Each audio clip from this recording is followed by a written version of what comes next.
রাজধানীর পুরান ঢাকার আরমানিটোলা এলাকায় একটি বহুতল ভবনে আগুন লাগে।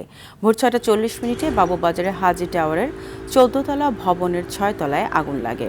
আগুনের সংবাদ পেয়ে মাত্র ৫ মিনিটের মধ্যেই ঘটনাস্থলে পৌঁছায় ফায়ার সার্ভিস। ৯টি ইউনিটের চেষ্টায় ৭টা ২০ নিয়ন্ত্রণে আসে আগুন। সদরঘাট ফায়ার স্টেশনের ২টি, সিদ্দিক বাজারের ৫টি এবং সূত্রাপুর ফায়ার স্টেশনের ২টি ইউনিট আগুন নেভাতে অংশ নেয়।